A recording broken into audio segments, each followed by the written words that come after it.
So let's get started. All right, welcome to the May 22nd, 2018 school board meeting of the Shorewood School District. Joanne Lupozovic has an excused absence. So I'd like to begin with adopting the agenda. I'd like to move that we move from the board consent agenda items B and C to the action agenda. So can I have a motion first? I'd like to make a motion that we move items B and C under board consent agenda to the action agenda. Just okay. Simple. Yeah. Just minor corrections. Okay. So. I second that motion. So we have a motion to amend the agenda, moving items 9A and B to 8, or to 9, B, and C. Oh, it was B and C. Okay, sorry. Okay. Any further discussion? No? All right, hearing none. All in favor? Aye. Aye. Motion carries 4-0. Brian, can you remind us of our overarching result? Yes, our overarching result is that our students are leaders who challenge themselves to grow and achieve academically, pursue their passions, navigate change, learn continuously, and contribute to the common good. Okay, and awards and recognitions. Yeah, first of all, I'd like to recognize all the students that are actually at the awards and recognitions night tonight for scholarships for our seniors. So congratulations. We had a lot of students that we're trying to get to present here, and they chose money over us. So but congratulations to all those students, and well done. Well done. So we'll likely have a list of those winners, some of the bigger winners, as we're moving forward in some meetings that are coming up. Also want to congratulate 3 Atwater students who have won the WEA Members Benefits Student Art Contest under the direction of art teacher Angela Hayes. There were over 100 entries, and the winners were Ren Elliott, Delina Price, and Zaya Rayland. So these students will have their art showcased and framed in WEA's Madison headquarters. And additionally, each student won a $50 Amazon gift card. So congratulations to those students. I also want to recognize all the students who participated and staff who participated in last week's production of Hairspray. The audiences were large and engaged, and the production was a stellar result of many weeks of hard work.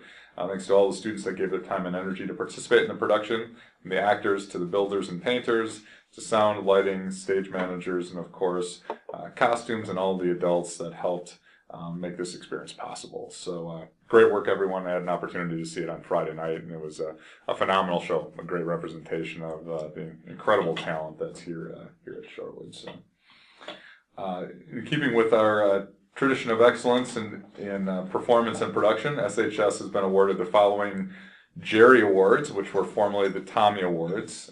So that award has just changed names this year. So congrats to everyone. We had Into the Woods, an earlier production this year, was named Outstanding Ensemble. Outstanding Supporting Performer, Max Pink as the Prince. Outstanding Costume Design, Sarah Van Loon. And Spirit Award winner, Graham Kornacki. And for Secret Garden, we received an award for Outstanding Orchestra, Outstanding Musical Direction by Ryan Kappelman. Outstanding Lead Performer, Max Pink, is Archibald Craven. Outstanding Lead Performer Georgina Pink as Mary Lennox. Outstanding Young Performer, Thomas Miller as Colin Craven. Outstanding Stage Management and Michael Mercury. Outstanding Costume Design for Sarah Van Loon. And Spirit Award winner, Grace Drasening.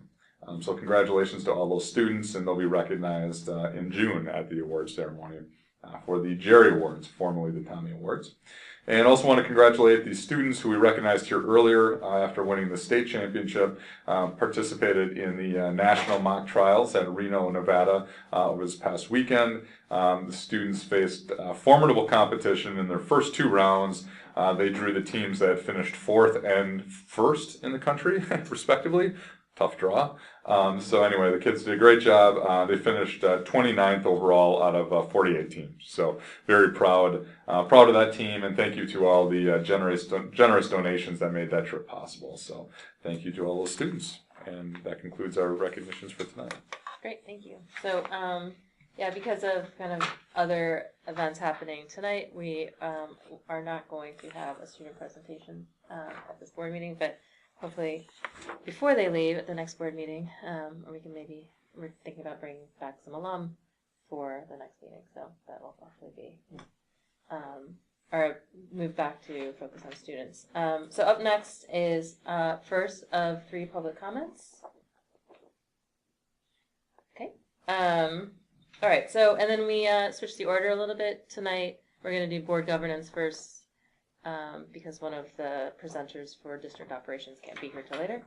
And so I wanted to start off with kind of closing out our spring 2018 linkages. So unfortunately, I was unable to be at the town hall meeting that happened prior to the last board meeting.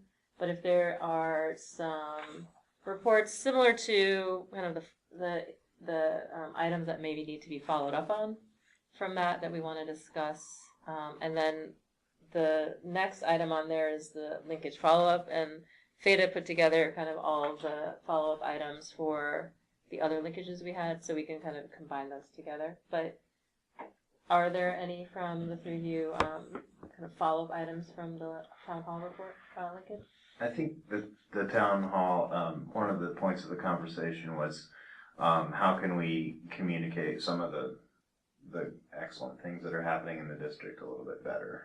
Okay. And so that would be kind of directly from board meetings, having clips of the video that we're taking, maybe from, the student presentations, and having those available on the website so that, that highlights some of the good things going on in the district, and it's just another form of communication. Okay. Going out. That was one takeaway. Yeah, and I think some of that will be addressed when we discuss later in the agenda all the work groups and everything that's happening as well. It was a small group at the town hall meeting, but good conversations, and I think that was the communication side of things. And like Lance mentioned, I think we're a big thing about just what we can do better. And I'm sorry, my brain is a little fried right now. I can't think.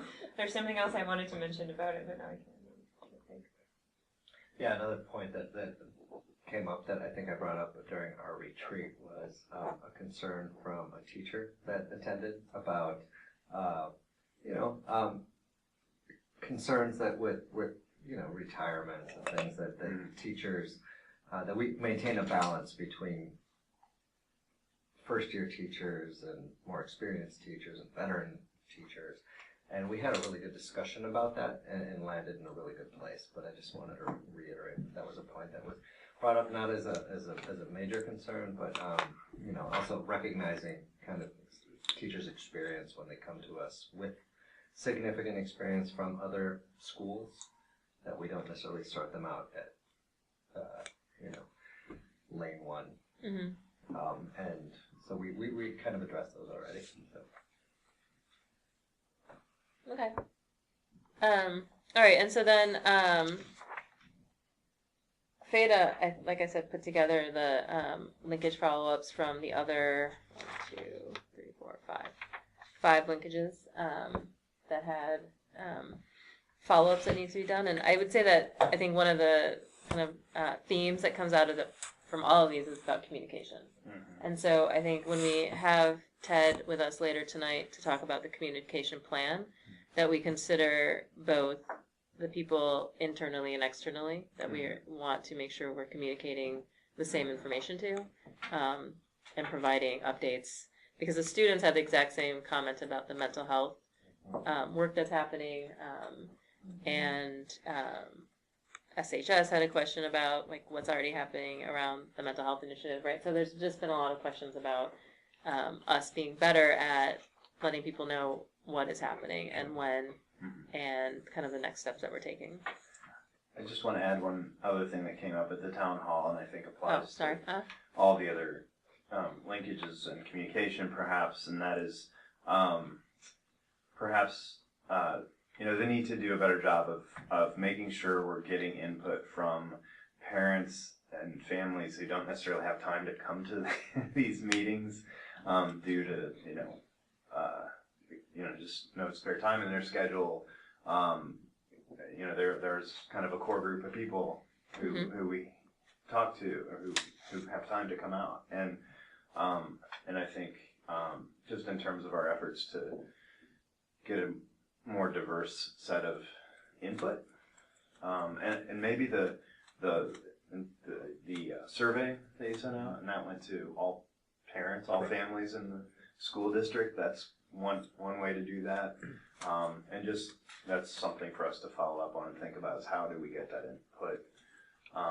We talked about doing linkages slightly differently and making sure that people know they're open meetings and not just PTO and Right. those kinds of things. But just in general, making sure we're trying to be open to getting input from the wide range of families we have in the district. Yeah, I agree. And I think we talked a little bit about some of that at the retreat, and so I'll bring that back up. But I think the survey, or thinking about other ways that we kind of make ourselves available and like in the community to have those conversations, I think is important as well. Was there anything else from this linkage follow-up? So there were some specific things that the principals are going to do. And so I guess one question I have for you, Brian, is, like the follow-up for this in terms of reporting back to the board. Like what the principals, according to this, were asked to do or agreed to do, or Right. Yeah. So I can go through some of those have some different timelines on them. So and I have some of those responsibilities for follow up too. Okay. I guess it's up to the board of when they would like to see it. I mean, it's certainly, I think when we would look at, July and August. I mean, some of those are things that that we can do in June. So, okay.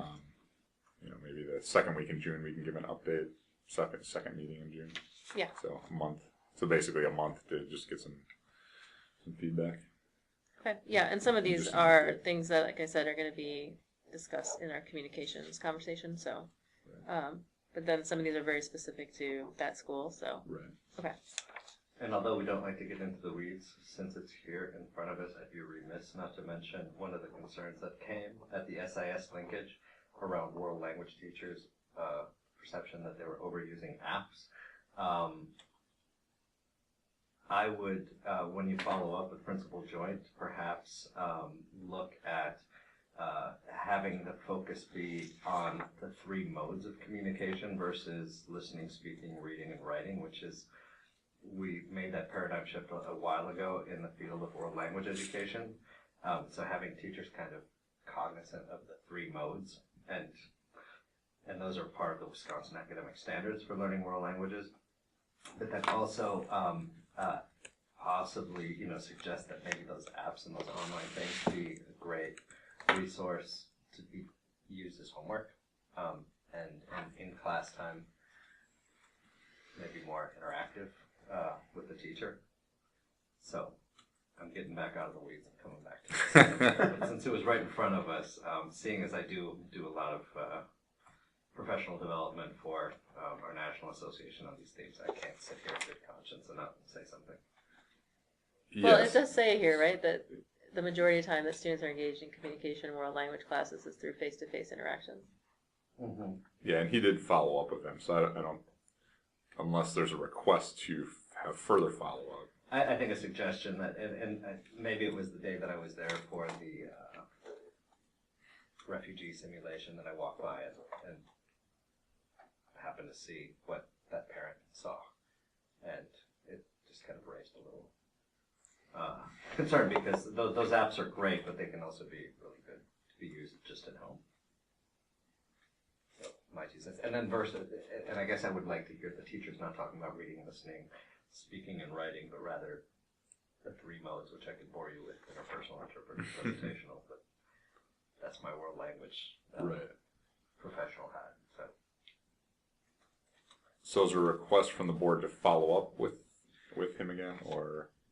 No, I mean, I think that's on here. So, Just the suggestion, I mean, I would like for our teachers to be and what they have talked about in our report, like on world languages, is that shift away from reading, writing, listening, and speaking, and getting into these three modes. And if there is a need for professional development, and being sent to conferences and things, I think that would be something to keep an eye on, because that for me raises a tiny little flag, tiny little one.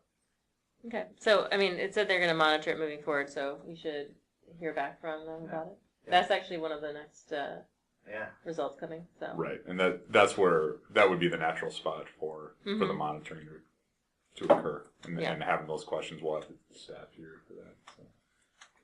Okay. all right, and then so FETA sent out a linkage survey, and I think got one response, right? Was it one? Yeah, from a teacher. Okay. So I think one of the things I want us to talk about in thinking about fall of 2018 is like feedback from the linkages, like how we want to solicit that. So what we've done, Lance, in the past is sent people an email afterwards because we get everybody's name and email. And it's always been, I would say, I don't know, probably 50% response. So it's not like, which is fine for an email survey. But this year only one? But this year only one person responded. And so I don't know if it's because we get, I don't know why. I'm not going to. Inundated with emails. Well, and I'm not going to, suggest I have a reason for that. Well, fewer people are doing it. But one of the things we should think about is how do we want to get feedback again? And so we could convene a linkage meeting where everybody who participated in linkages could come. We've done that before. But again, that just adds another meeting. Yeah. I think continuing with the email survey, or and also perhaps having at the linkage a sheet people could write a note on or put a comment or two on is the way to go. That's what I think Beta was thinking. We did that, the first. We did, yeah, and multiple modes. Let's just hit them there, because I know I never reply, other than the district survey. I don't I reply appreciate that. necessarily to email surveys, and I think too once you leave a meeting, you're kind of like, Right. okay, but Right. I can't imagine. And maybe I'm on meeting overload, but I just don't think adding another meeting to discuss Right. all the linkages is going to be beneficial for everybody. But I do want to hear feedback, and I think if we allow for as many multiple hits of opportunities, we can't make people respond. So unless people want to take that opportunity, we just need to provide it.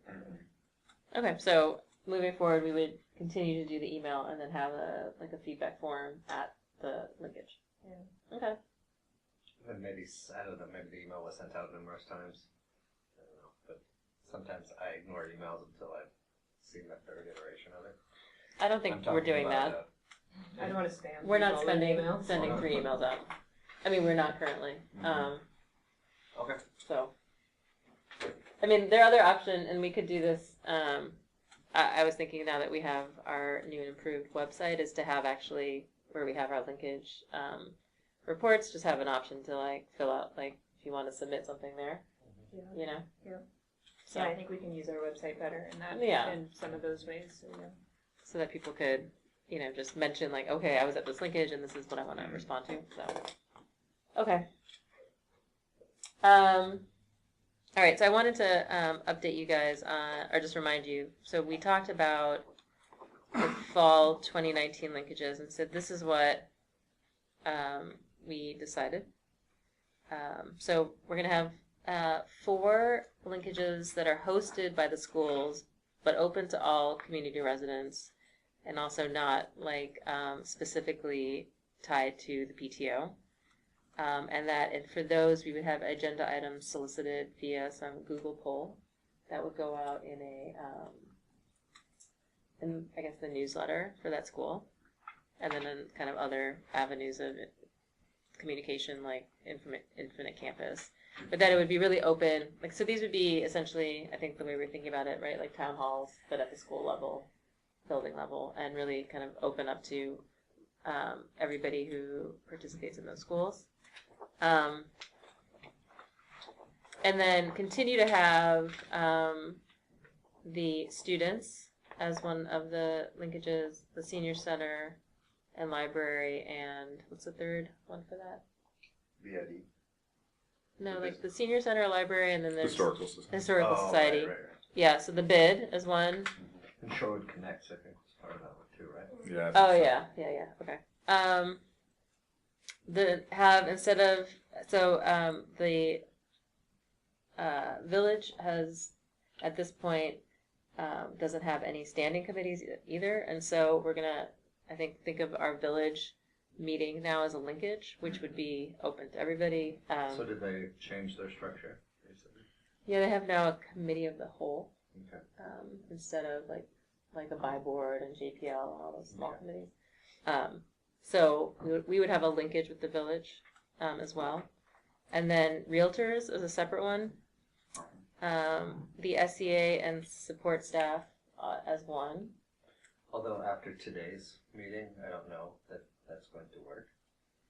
I what think I heard today is that we're going to have a meeting at least in September, and I think much like we separate some other ones out, and I don't know that I think what landed on that Google Doc was what we talked about, but we didn't necessarily flesh out. I guess I would advocate for keeping the SEA and then having one for other support staff, because I think the issues can vary quite a bit. And what we heard today kind of confirmed that. So I think if we were to say we're going to just do a big broad one for anyone who works for the district, I don't know that that the folks we just met with will feel like we heard them. I don't know if that's how others interpreted it, but I would advocate for keeping what we have at the very least, and then maybe adding one that's for other staff, because I think, not to minimize the work that others in this community do, but everything from, the paraprofessionals to custodians to right. all those, and they may have different issues. So I don't know that they would have felt like, so for instance, if they've been at today's meeting, I don't know that they would have felt an opportunity to share their concerns. Okay. I'm not necessarily opposed to it. I just want to point out that then we're adding and then I didn't say students yet, or maybe I did. So we're at 11, which is a lot. I just think we need to be cognizant of the number that we do as well. So. Then could we combine an Atwater and Lake Bluff one as one? Because looking at the attendance at the SEA ones, they're pretty well attended. Yeah, I would say if I would rather see Atwater Lake Bluff combined than SEA and every other employee in the district combined. If we're looking at minimizing. I'm not. And like I said, I'm just saying it's something for us to consider, because 11 means that each individually of us is probably doing 4 at the minimum. So. And the fall is also going to be pretty intense, likely with facilities engagement sessions with the community as we're looking at some of those solutions. So it'll be in addition to extra, and those will likely need to be night sessions because there'll need to be engagement sessions also. So the timing of those may begin to conflict. So just so that's on the radar. I'm not sure what that looks like yet. Well, it seems like the SEA ones are a little bit more kind of as needed. They might not even be lumped into that general, because we usually knock these out in a couple weeks span. Yeah. We And try to do could them all probably kind of in October. program the SEA one so it doesn't even fall within that span. It can fall before, it can fall a month afterwards. Yeah. To minimize. No, I hear you, because we've all been putting forth a tremendous amount of work the last week, and our families haven't seen us. So I hear you on wanting to. I just want to be cognizant of the time commitment. Yeah. That we're, and one of the other things that I wanted to say about our decision is that I think one of the things that we want to do is work with FADA to have these scheduled by Forms and Fees Day.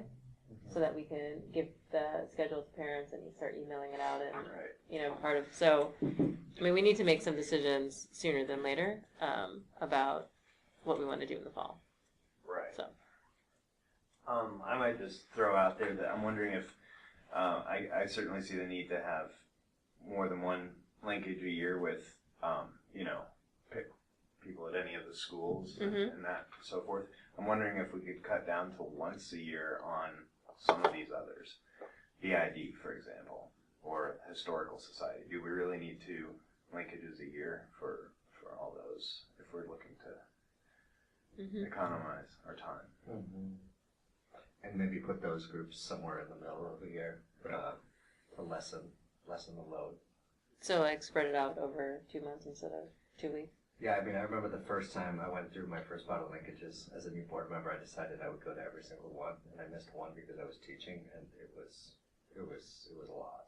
Yeah. And then I didn't do that this last time around. I think I went to 3 or 4 instead of all of them. Yeah, I'm just thinking how, you know, stuff happens at the schools and we need to have that dialogue with parents and also students more regularly probably Yeah.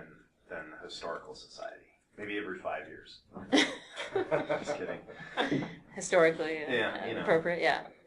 Yeah, no, I do think too that as we look at like the realtors, right, there was 2 realtors at the Mhm. bid realtor meeting. Mm-hmm. I think partly with them, communication and Yeah. sharing the strategic plan and sharing what we're doing was sort of key to, granted it was 2 people, but the individual that was there. I don't know necessarily that we need a separate one with the realtors. I do think if we have, now we added the bid as one of our sort of liaison positions, right? mm-hmm. So does that negate the need to do a linkage? Because if we're going to have a board member at the bid meetings, I Yeah, don't know that we need a specific linkage for them. that's true. True. No, I'm on a roll. What else can we take off? I'm just kidding. I don't necessarily concur with doing Lake Bluff and Atwater together. I think having those separate conversations, because there are separate issues. I don't want to. Yeah, I mean, I don't I want think to the do them bill- separately either. You don't want to do them I together. don't want to do them together. Oh, you just were saying that? I was saying that because I think that for the same reason Sure. Lake Bluff and Atwater have different needs. I think the SCA and Yeah, everyone I would else agree have that the different SEA and the support staff are going to have different questions and like needs. different That's why concerns. I do think, too, moving forward with support staff in particular, as we do more conversations, like we're doing next week with all of the building staff, and having those conversations, and particularly moving into the fall, I think we're going to get a lot of FaceTime with a lot of these groups. Support staff, though, I hope that is known that we're available and we want to meet with them, and if there are issues, that there is that opportunity. I just know what we have been experiencing the last couple of weeks, and I want to be realistic about looking into the fall and what we're going to do, because it is becoming not realistic to continue. Plus, the important work that we're going to be doing in the fall with facilities, I want to be reasonable too. So, Yeah, it's Okay, so how about in the fall, we have the 4 schools, and I think we should have one with the village in the fall because we haven't had a by-board meeting for a long time, Yeah. or a meeting with the village in a long time. The SEA, the support staff, the senior resource center one, that's like a combined one, and the students. So that essentially is 2 less. I mean, sister. Yeah. Yeah, I think that that's consistent with what we've done. I think in the spring, if we need to adjust, yeah, I exactly. think we can. But I think for the next And- round, that makes sense. And one of the reasons why I want to have this like ready by August is that we can do much more in terms of communication because, Right. and we've said this many times, Right. people don't necessarily know here that all linkages are open to everybody. So actually, you know, if you are a senior citizen and you want to come to the Atwater one, you're totally Right. welcome. So I just think maybe having more of an opportunity to put all that stuff out earlier. And I got an email today from somebody who asked if we could be emailing these ahead of time, which we could be doing.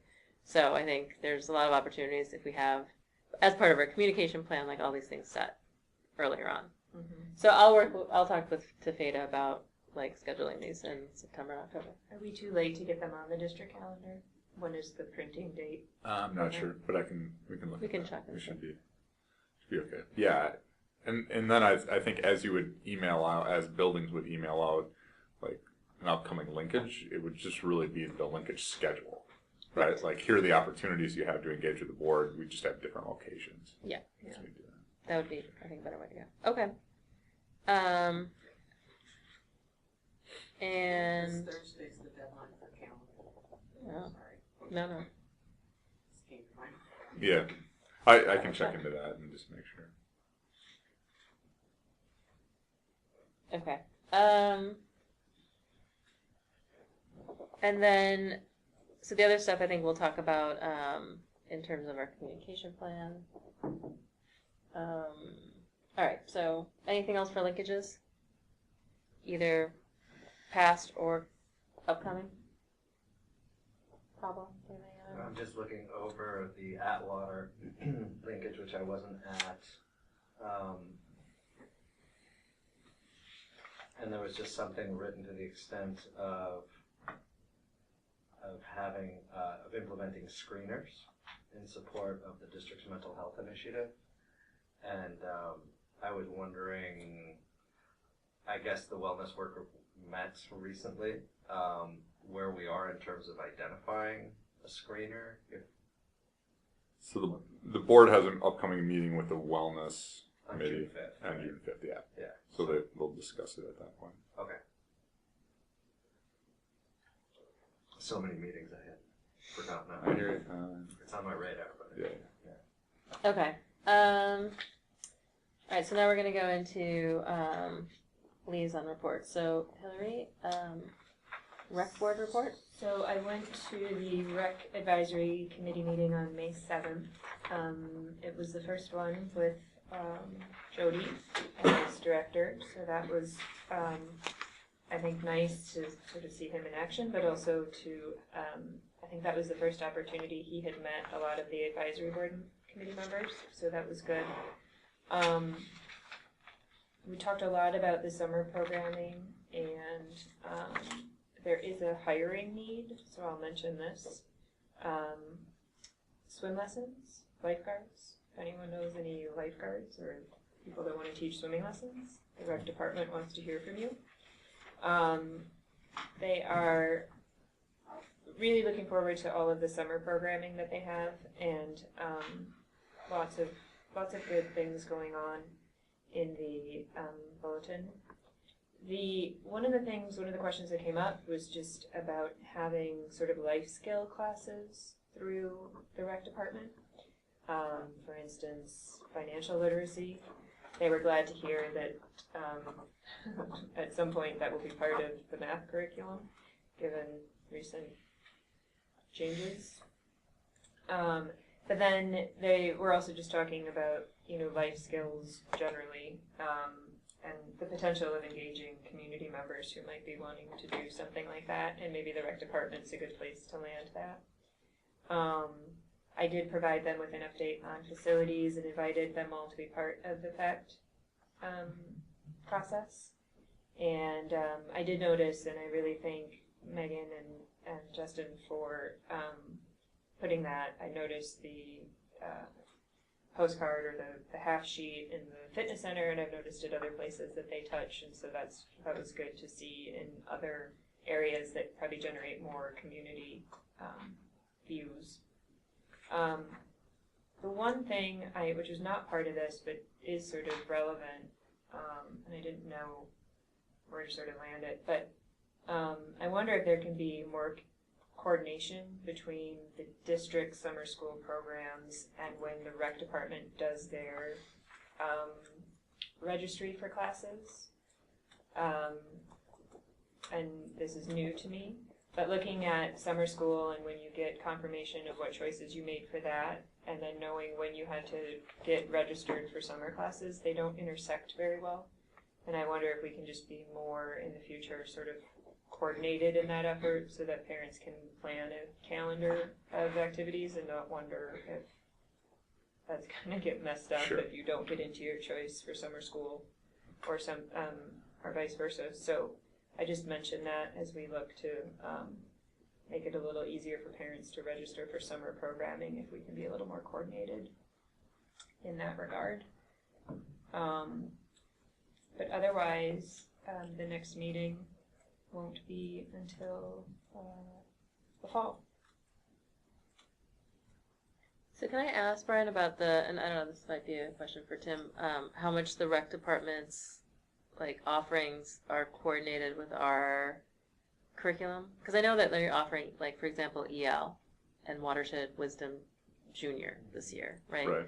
Right. And so, like, what's the coordination between our curricular goals and Yeah, I mean, we've tried to do, to my knowledge, we haven't necessarily mapped things out. I think we've tried to do some associations and where we've had kids have some really positive experiences during the year and think through what are some offshoots of that. I know that was something that that Deb was good at is kind of thinking through, again, like Watershed Wisdom. For so was that example, her something that idea? was I mean, like, popular. who comes So- up with the ideas of what's being taught at? Yeah, I think the rec? staff, between our conversations, with Tim, and the rec, and Deb and Jody, for example, and then our ability to get staff, and so I think usually, the idea was then, okay, so do we have anybody that could teach it? Go and talk to them and see how it would work out for an offering. So that's usually kind of the evolution. I don't think it was any more scripted than that from a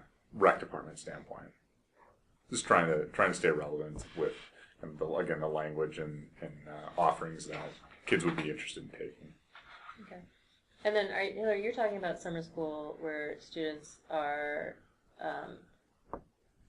kind of given a notice by their teachers that they're recommended to take summer school, not Right, like right. rec programs, Right. Okay. Yes, actual like summer school. summer school, Okay. summer school. And so Yeah, we can look into that. Their concern is that they don't know about that until after registration opens? This year, I understand there are extenuating circumstances, just given the loss of Megan. Yeah. And so I don't mention this, but this is the first year that I have signed my children up for summer school. And I'm interested that there hasn't been any confirmation of those classes. There hasn't been communication sent out. And I don't say this to like cause a problem or to get anybody in trouble. I'm just No. saying that, when you Sure. register for things through the rec department, that's back in April, March, and you know what you're going to register for. Right. And if you're signing your child up for more than one class in summer school, you don't know that yet. You haven't gotten a confirmation. You kind of make the request, but then there's not a extenuating quick response to Right. say, yep, that's going to work. And then lock in your summer schedule. And lock in your summer schedule. And so it is a bit difficult. And I just wonder, and I know that this year, like I said, this year is different, but I just wonder if we can do some of that more coordinated so that parents can think holistically if Sure. this is what my kid is signing up for. Yeah, I can touch base with Tim and Jody on that and just think through that timing. Okay, thanks. Pablo, SWASA report? I did not attend the last SWASA Oh. meeting. Yeah. Yeah, nor did I. Oh. Yeah. So. Oh, that was the one It that was was- like the day that, we all had stuff. Yeah, Yeah, it was- facilities things to Okay. work through. So we can get back on that. Okay. Seed report? I've not attended a seat didn't go meeting. yet? Am I? That's okay, Do they know I'm the liaison? probably not. We'll introduce you at the next Yeah. one, though. So we did have the seed meeting last night. Had a really good meeting. So Tim and Nate gave an overview of the fellowship with UWM that we yeah. had with the Lubar Center for Entrepreneurship. So we had teachers go through a design thinking process, and it was really a process that Tim's using to adapt some of our new curricular offerings and classes at the high school, but also looking at revamping some classes. That got a really good response, a positive response from attendees. So giving an outline of that, and then looking for a request from them to see if they're interested in continuing to sponsor another group of fellows. I think the long game in that is to see if we can do that internally that we wouldn't have to be sending our staff to UWM, that maybe Tim and Nate, or we could have some trainers internally to be able to do some of that work. But that was a good presentation last night, and then we also had a follow-up with some teacher grant award winners from last year, come with the work that they've done with that grant, and then follow that up with just class activities that they've done and how the money was used. And so that's been a really nice improvement that Seed's made. So it used to be pretty, getting the grant and maybe doing a written report back, but there's really nothing like getting the teacher back in the room to talk about specifically how they've used it. And Mike Halloran was able to show the example of the visual journalism class that he's run now for the last couple of years, some devices that they've been able to use, and just talk through some of the advantages there. So so that essentially was the meeting. The brunch run was a smashing success. I think they had maximum 600 participants that participated there. Not sure quite yet on the money situation there, but a really good fundraiser. I was there in support, and it was packed. Yeah. There were a lot of people, and I will say I did say to Vashti this morning how much I liked that Seed added the kid run to the brunch run, because it really was neat seeing all the kids there that haven't been there in the past, and their look on their faces when they got their medal was really cute. So I thought that was a good addition to the run. Yeah. So so just a report out on that. Great. When is the next seat? I believe third Monday. Yeah, I believe they're meeting Once a in month June. on the third Monday. Yeah, probably taking July off, I would guess, but I'll work with Theta to get you on their list. Great. Okay, CISA convention. So the CISA convention was, again, informative. We had less of a role because our delegate for our group of districts was elected last year, so we did not have to take part in that. It was interesting to hear from CISA and some of the services that they've increased, like school safety services, and offering more support in school safety. They mentioned in particular most of what they're offering now is SEL related. So, and also growing their SRO network. And so kind of partnering that in the school safety information that they're giving to districts. The other thing that I thought was interesting from the executive director's report was the addition of the Closing the Achievement Gap Consortium, which will be partnering with CISA at the recruitment fair. I'm not sure when that recruitment fair happens. That wasn't part, but I know that we in the past have been notified of that, right? Yep. Yes. So we hosted CISA is what we hosted this year for the last 2 years. Weeks ago.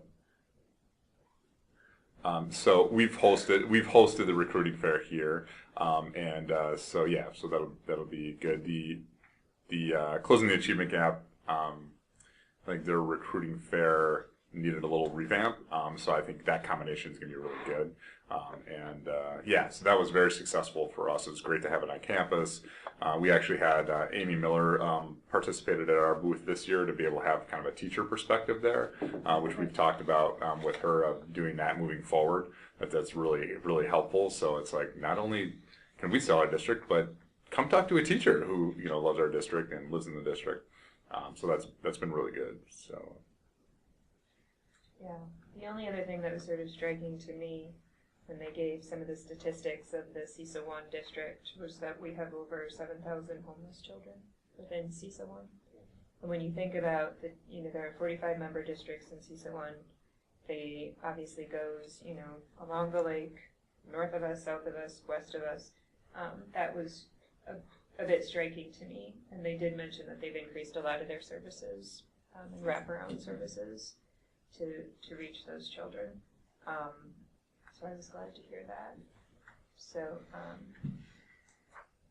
the only other thing that I will say that they offered was to come and brief all of school boards on the work that they're doing. So that is something, if we want more of a detailed sort of brief by their executive director, we can certainly request that. And they would come to us? Mm-hmm. Yeah. Oh, we should definitely do that. Mm-hmm. Yeah, Mary. Yep. Mary Gavigan's their executive director, so she was the superintendent down in Whitefish, or up in Whitefish Bay, I guess, not too long ago. So Oh, okay. should be great. I'll follow up with you on how to do that. Okay. Okay, so this board retreat, I guess first I want to thank you guys for spending 10 hours at the end of last week together, working on making us a better board. And I wrote up my notes for you guys already, but I think the things that we agreed to do, I want to just remind us. And I think it's about, we kind of brought this up already, so the video snippets of meetings, I think we decided that we would work with Mickey on the actual video snippet, Sure. right? But that then we would rotate somebody writing a short paragraph or a couple lines about it that we would put on our website and push out on social media. And so that the person in charge of that would rotate every week. We also thought about I'm going to continue writing the board summaries that go out on Infinite Campus, but maybe doing a deeper dive into one particular area so we can discuss that at our board debrief about how we want to do what we want to do for that, and then again maybe rotate who writes that. Create a standing agenda item, which we had already posted this agenda, so I couldn't do that, for community outreach. So provide an opportunity for us to just discuss all the places and times that we're going to be out in the community. So upcoming linkages, and at this point other meetings that we're having, put that out there. And the one thing that we already had on the agenda that we're going to spend time on tonight is just developing this communication plan with Ted, so that we can really have a year-long plan about how we communicate as a board with our stakeholders. So did I miss anything about what we're going to do? I think that covers it. And I mean, again, I also wanted to say, like, we had, I feel like we're moving in the right direction around our revamping of our wellness policy, and so I look forward to bringing that conversation to the wellness work group, and then spending time at some point this summer either rewriting it or revising it. So okay. And then in terms of facilities update, so we are going to, just to remind everybody, we're going to be meeting with the building staff and faculty this week and next week, and then essentially prepping for our first facilities advisory community team meetings in June. So kind of moving forward with getting more staff and community input. And just a reminder that those FACT meetings are going to be publicized in the Shorewood Today, on the village manager's memo.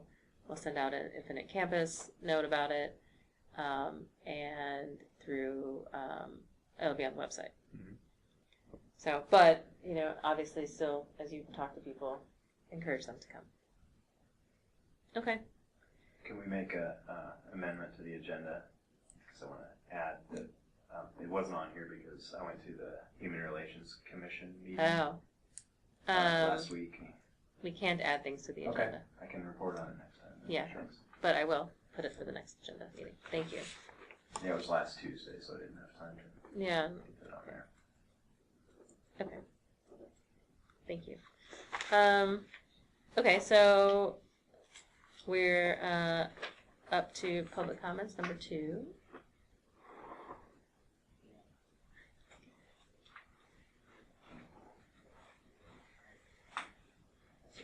Emily Berry, 1304 East Lake Bluff Boulevard. I was about to get up and remind you about video snippets coming up at the town hall meeting, so I'm just really pleased that you've decided to do that. Oh, thank you. Thanks. Okay, superintendent's consent agenda. I will take a motion. I make a motion that we approve the superintendent's consent agenda. Second. Okay, all in favor? Aye. Aye. Did you say anything, Lynn? I did say Okay. aye. Okay. Sorry. Motion carries 4-0. I want to welcome our new teachers and psychologists and wish the teachers at the bottom. I have to find them now. Mr. Gregornik on a retirement. Yes, wish Mr. Gregornik a happy retirement and the best of luck to our teachers who are moving to other locations. Okay. So, way ahead of schedule, we have district operations, and we're going to start with code of conduct.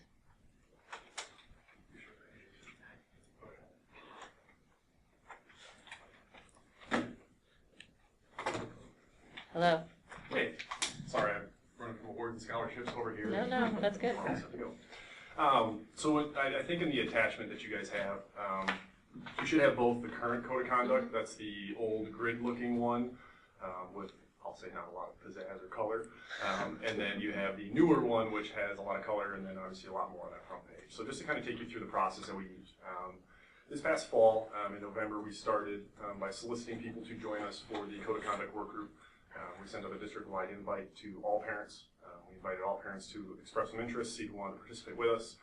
And from that, we had a good group of parents who decided they wanted to partake in our code of conduct work group. We also solicited staff members, we solicited all the principals, and then we also solicited a few high school students who wanted to join us. So all in all, we ended up with a group of about 35 individuals. It was a very diverse group, made up of parents, teachers, school staff, community members, and students, in addition to the principals who were a part of that number, or in addition to that number as well.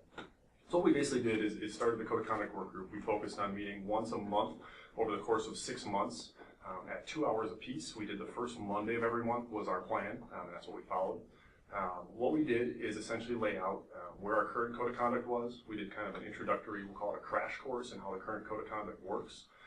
Kind of talk through some just like general ideas of how does a code of conduct operate, how does it function, why is it relevant to people, kind of in our first meeting, and then we jumped right into the work and started looking at it from left to right. Do our current misconduct titles make sense? Then we moved on and looked at do our definitions make sense? And then as we kept going each meeting, we started looking at our consequences. Through the course of that, if you remember back to the update, I think that at the time Jeff and I gave you, I think that was in February-ish, we talked about how we were really pleased because we had gone to a K3 code of conduct, a 4.6, and then a 7.12. You're going to notice that's not what we ended up producing, but we ended up going to a full K6 code of conduct again and a 7.12. But the big difference is as you look at those, is that the ones that we currently have and have produced as a group, as a collaborative group, are in my mind much more responsive to just where we are currently as a district and with students. So some key highlights for you and changes, I'm sure that's kind of the key part here, is the words bullying and harassment now show up as a category on our code of conduct. Prior to now, those were kind of embedded in weird different places, and it's just a standalone category. In the 7.12 code of conduct, we added hate language and hate speech, which again makes a lot of sense to have. That it's just a very clear, it's not a non-negotiable, but a big issue for us that rises to the level of code of conduct violation. We have added the word sexual assault to our code of conduct. Again, not that it never would have been addressed in the past, but just that it's a very clearly identified piece that is a violation of our code of conduct. We also work to just clarify the definitions, really bring some cohesiveness to those definitions. In the old code of conduct, we had some differences between the elementary definition and then the 7.12 definition, which made for some interesting interpretations. And what we really try to do is just bring clarity to that and make it much more clear and updated and concise. We added a lot of language to the front page. We looked at how do we clarify and make the understanding and the explanation of the code of conduct much more clear and much more comprehensive. So if you look at the old one, it's just kind of like 5-6 sentences, mentions restorative practices, mentions why it exists.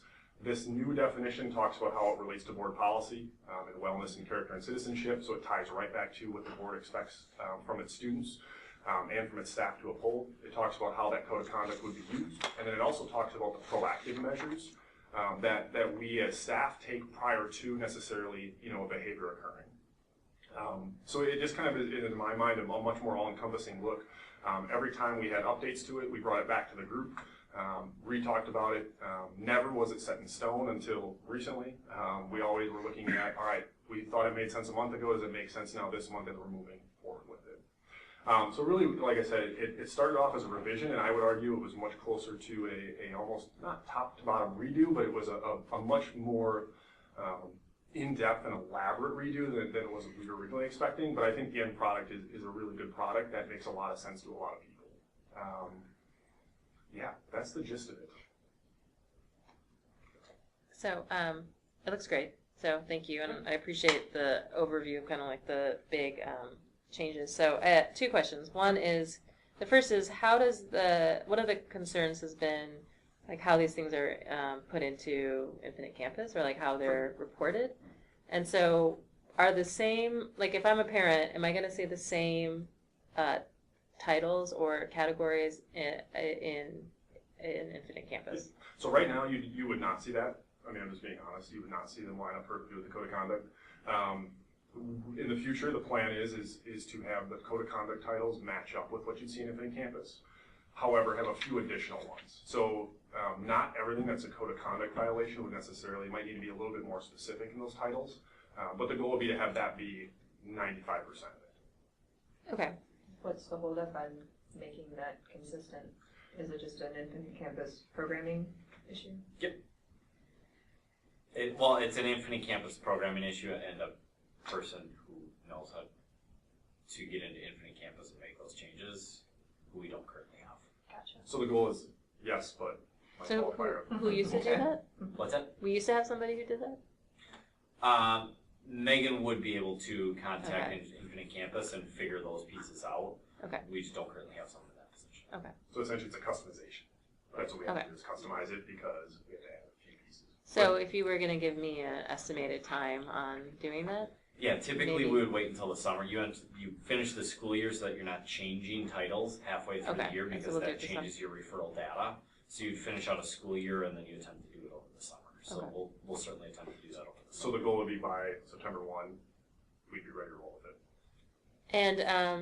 And I think this is usually given to students and parents on the Forms and Feast Day, like as Yeah. a standalone, or are we going to do you sign a... So that was one of the good pieces of conversation that we had, one of those first meetings, was that everybody initials the code of conduct in Nobody reads the it. Infinite Campus piece as they go on and do online registration, and very few people will take the time to read it because they're all trying to get done with getting their kids signed up, and totally understandable.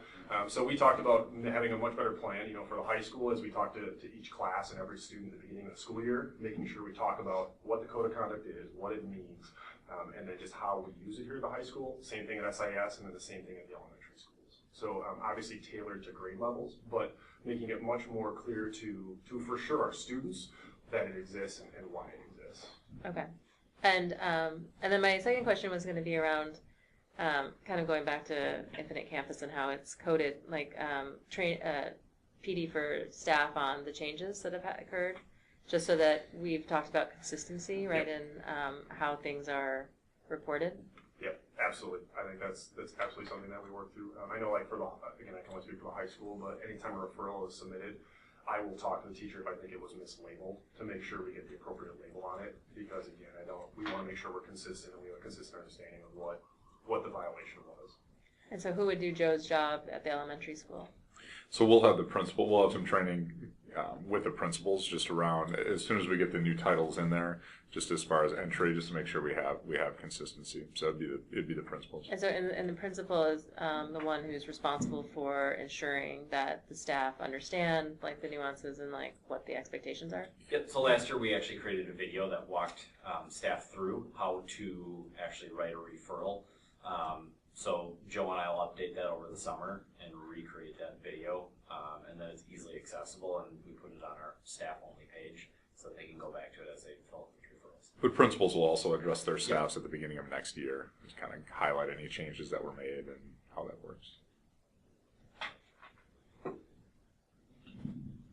I wanted to say thanks for the extensive work you guys did on this. It looks great. I wanted to ask a question about the restorative practices that you're talking about here. I assume that's when it's an offense that's happened between a couple of people. So can you just give me an example of what you guys do under restorative practices? Sure. Used it a couple times today. So what would basically happen is depending on the situation, right? You know, but sometimes when there's conflict between individuals, you know, like for us, we're a school of 690 students. So as much as we can pretend that me and you have a disagreement, we're never going to see each other again, and we can both be quiet and go our separate ways. That doesn't necessarily restore either of us to be able to coexist in the same spaces. So what we would do is like the situation today is we brought both students together, met with them individually, kind of figured out where they were at, kind of where they're coming from, talked to both parents, and then decided that'd be a good idea to bring both students together. And then essentially just talk through like the honest conversation about what do you do that irritates me and makes me mad and sets me off, and then what do I do that does the same thing to you? And what oftentimes is the source of most conflict is there's some pre-existing situation that occurred a month ago, a week ago, a year ago, sometimes 4 or 5 years ago, that has led me and you to always having this disagreement. And until we have the opportunity to talk through that and really get to the root of what happened, neither of us is ever going to have any closure about moving forward. So that'd be one example of how we would use it. We always try to make sure that both students are on board with doing it, because it obviously doesn't go well if I'm walking in there with an attitude of one thing and you're thinking something very different, and sometimes that conflict can be escalated. A lot of times we try to do it soon after the incident, but in some cases we need to wait a few days to a week to have that sit down where we can both be in a good spot to have that conversation. But the idea is to restore back to a place where both of us can respect each other and be able to coexist in these same spaces without any escalation of any issues. Great, thanks. Yes, absolutely. So we want to thank you for working through this. This was a lot of heavy lifting that you did, and you did it in a collaborative fashion. It was great. And I want to also just point out how it's shifted from its previous iteration of being more punitive. In fact, if you look over it, almost everything under first offense had possible recommendation for expulsion. It's like, wait, seriously, like, can push someone? Don't even put that in that category. That's not, that isn't better. So I like the fact that you went from kind of tier 1 to tier 2 offenses.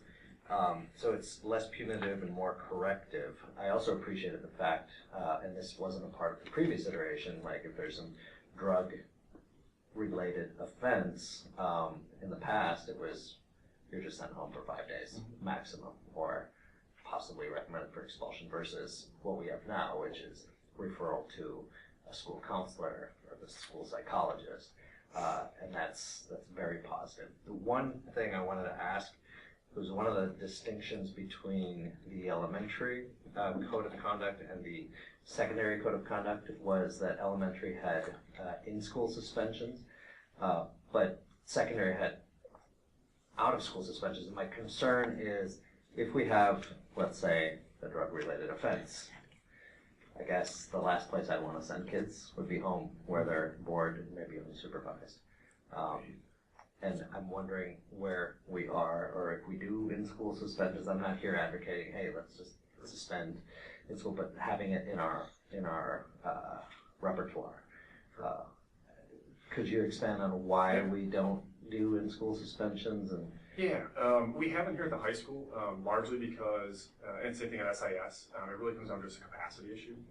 So in in-school suspension, you're going to need someone to sit with that student for the entire length of the school day, in some cases more than 1 day in a row. That is for very, very short term. So for us, we may do that for maybe part of a day. We just wouldn't label it necessarily as suspension. So we may have, Tim Joint has an issue. We need some time for him to cool down, and make sure we're in a good spot. But we wouldn't necessarily label it a suspension. We'd look at it more as a chance for Tim to gather himself, and move forward from there. So I guess we do it. We just don't refer to it as a suspension. At the elementary level, they were looking more of it as, instead of escalating right to an out-of-school suspension in a lot of elementary situations, they were saying that they needed a step in between, like talking to the student and then having a student no longer be in school and be mandated that happened. And they liked that bridge, and they have been using that bridge as kind of that intermediary, as a way to document it. It happens, and it happens more frequently at the elementary schools, if that makes sense. Yeah, Joe hit the nail on that. It becomes a capacity issue and the level and amount of behaviors that happen at different levels.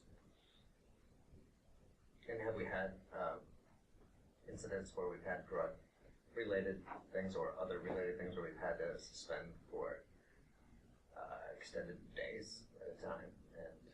And Yeah, I mean, so we typically fluctuate anywhere between 3 to 5 days between SIS and SHS. It's unfortunate, but it does happen.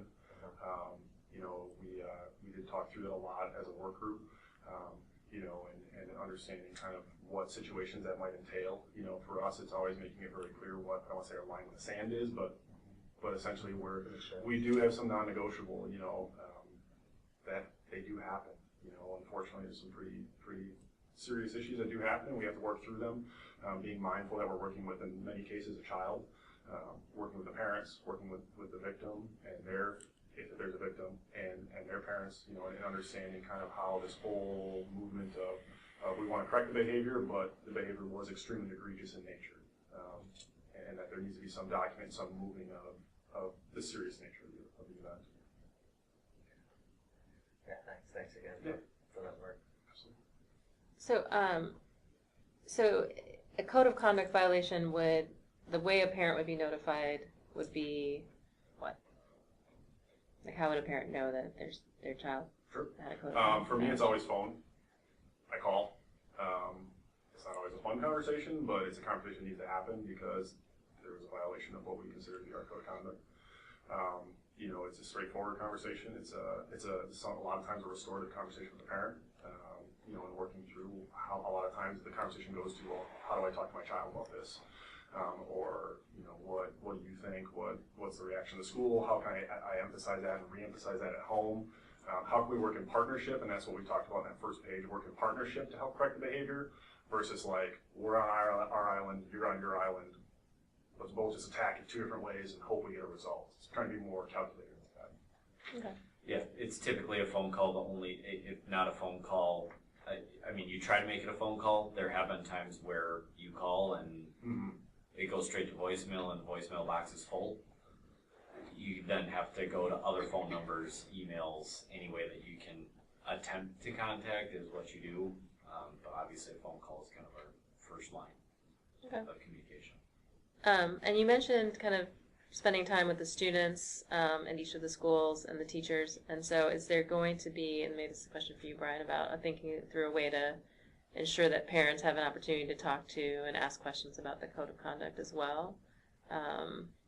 Maybe with the principal or the dean of students, just because I think one of the things that I've heard a lot, and you have this very clearly, I mean, I guess clearly to me because I've been part of it, right, is that all these things there's discretion involved in terms of the administrator and or teacher, whoever knows a lot of other things that are happening around, right, and like IEPs and all those things, right, like influence what the actual consequence will be. And I think there has been times where people feel like, oh, they're unequal consequences, or it's not fair, and I think it's just I think maybe not understanding how there is discretion involved, right? Even though it says, you know, you would maybe, you know, in detention. And so just trying to think through like how we communicate that with parents so that there's a better understanding of how this actually is implemented. Yeah, I mean, probably the best opportunity for that would be at orientations, kind of beginning of the year orientations. Again, if we can, you know, talk through forms and fees days, if people have questions based on what they're seeing at forms and fees days, you know, certainly they can talk to the principal then. Otherwise, you know, the other time would be just, you know, orientation where parents would be able to, the principals could talk about that, and where parents could ask questions. It did come up too, I know, in the elementary, 2 work groups we had, and we brought them together, a couple meetings, that same notion, you know, especially as younger parents, you know, in that K-3 area, you know, like, so how does the code of conduct work, you know, is it, like, so in the previous one, it was, so my first grader could have a bad day, and strike 1, strike 2, and strike 3, and I'm supposed to go for expulsion, you know, and it was, right. It needed some explaining, so they did share those same concerns with Angela and Kayla. I know Angela and Kayla were talking through about how can they be a little more proactive with their communications to parents as well. Okay. Yeah, so I don't have specific details on that, but that would make sense. I just think something to think through, especially, I mean, we're going to have 2 new deans of students as well, so I mean, just something to think through about, how we, you know, I mean, I think K through 3 kids are going to be like, but their parents are going to want to know, like, I mean, I don't know if they understand, you know, they're not going to probably do most of these things. So.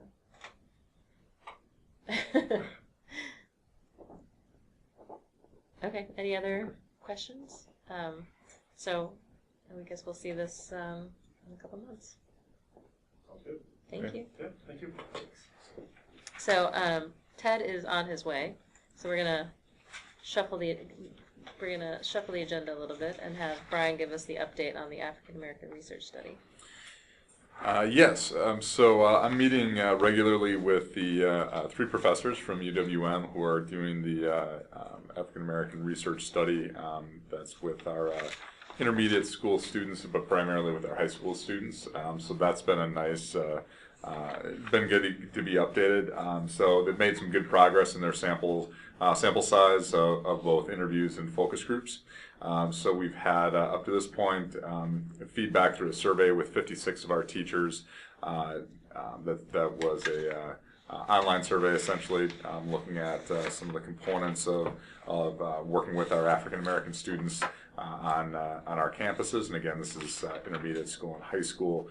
We've had 41 of our students be interviewed. Most of those are high school students, but 41 students have participated, and those have been primarily focus groups. That they've essentially just talked about what their experiences have been of African American students on campus, and then, depending on how the conversations went, trying to draw themes. So I'm told that the themes are percolating up. I don't know what those are at this point. So that's a research in progress. But they're happy with the sample size that we have. We've also had interest from 10 parents. So they'll be, as they're working through the study, we want to make sure that we're able to get to the students first from a time standpoint, but we're able to get interest from 10 parents and then 5 alumni who had agreed to also participate in the studies. So we feel like that's going to be a good sample size, along with just matching up the information that we have just from general research, right? Just our national research on this work. So that's going to be really insightful. So the idea is that the research will conclude at the end of the school year, that the data will be compiled over the summer, and that we'll have a report out to our staff in August. And that's something I'll be able to bring to the school board then in August or September, depending on how we work it. We'll be able to come with a full report along with some recommendations of how to move forward. So it's something that we're going to be able to plug right within our work on race work next year. So we have 3 days committed. We'll continue to commit 3 days to that work, and so the research study is going to be an important part of that. We'll have the researchers come in and present that data, and then begin to continue to use some of our other resources with strategies that can get at some of these data points. So I think one of the things that we've realized is it's some of the stuff is really fundamental, and just being really deliberate about engagement with students, making sure that we know interests, especially at the high school, where you see many kids and things move pretty quickly day to day. That I think there's a lot of good attempts to be able to connect with all of our students, but I think that the need to continue to go a little deeper and be more deliberate about some of those connections that we can have with kids will be really valuable. So I anticipate some of those strategies coming out, but that's really going to help strengthen our direction because it is research with our students. So I'm excited to have that come to fruition, and having UWM as a great research partner has been really helpful. Partnership has been great, and this should be able to conclude in the next couple weeks. As you go. So, any questions on that? The study. Thanks for the update. Yeah. So, all right. Well, we're waiting for Ted, but we'll do the board action agenda items, and then we can take a recess if we need to. So we moved up approval of the May 17th, 2018 open session notice, and approval of the May 18th open session minutes. Yeah, I was looking particularly at the. Yeah, no, I'm glad you. No, it was just subtle things. Now that my name is there by clerk, I And Lance's plane was in there? And yeah, I noticed that during our trip, apparently I thought I was sitting next to Lance the whole time. Apparently I was sitting next to Rodney. No, so that just needs to be corrected, Sure. as should our titles. So to have Lance, and then I would add non-board members present, Dr. Davis on that one. That's my recommendation. And then and I catch my own spelling mistakes afterwards, but in celebrating the process approach that our students use in writing, I would remove the apostrophe from superintendents on that one. And then on the next school board minutes for last Friday, I would move Rodney Kane, adjust all our titles, our roles, and move Rodney Kane to non-board members present and Lance Weinhardt to present as the member at large. So, all right, so let's go back, because we have to approve them one by one. One by one. Okay, so let's go back to the May 17th open session notice. So can you make a motion? I make a motion that we remove Rodney King, Vice President, and add Lance Weinhardt. And amend titles. And then amend all the titles to reflect current roles. Okay. Second. Any further discussion or? Okay. You got all that, Peter? Okay. All in favor? Aye. I'd also like to make a motion to, Motion carries. Okay, and then to add non-board members present to include Dr. you can't Davis. do that after the fair. You said to do one at a No. time. Oh yeah, so the next one. B and C. It's in B and C. Oh yeah. Well, then I do have my. Hold on. Hold on. You're gonna remember how to do this? I move we now reconsider our action relative to. Okay. Yeah, you got your. I've got Cheat my sheet, cheat sheet okay. right here. Okay. Yeah, I move So- we now, the mock trial kids will be proud of me. I move we now reconsider our action relative to the previous votes. Second. All in favor? Aye. Aye. Motion carries. All right. Say it again now.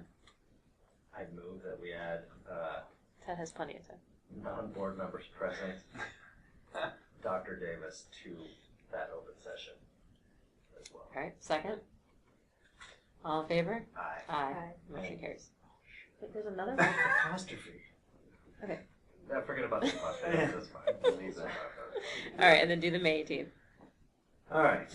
For the May 18th minutes, I move that we remove Rodney Kane from board members present and include him under non-board members present, and have Lance Weinhardt under board members present, and then amend all of our roles on the board. Is there anything else? That's it, Tara. I second. Oh wait, I'm just kidding. All in favor? Aye. Aye. Motion carries.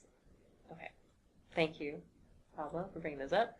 And then we will do the board consent agenda, which consists of the May 8th board meeting, the May 18th closed session minutes, and a donation.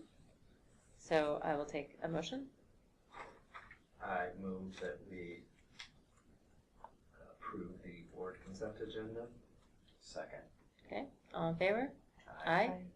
Motion carries. Thank you to the Carvello Carlson Law Firm for their support of the mock trial team. Okay, so we're gonna take a 10 minutes. 10-minute recess while we wait for Ted.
being pushed out, right? Like, so when, essentially what Brian was talking about, like, that we know, like, in April, we're going to have a report on these two committees or these two work groups, and that we're going to have, like, this is when the strategic plan update goes out, right? Like, so that we just have the full calendar, so when people ask, so when am I going to hear about this? Like, we know the answer to that as well.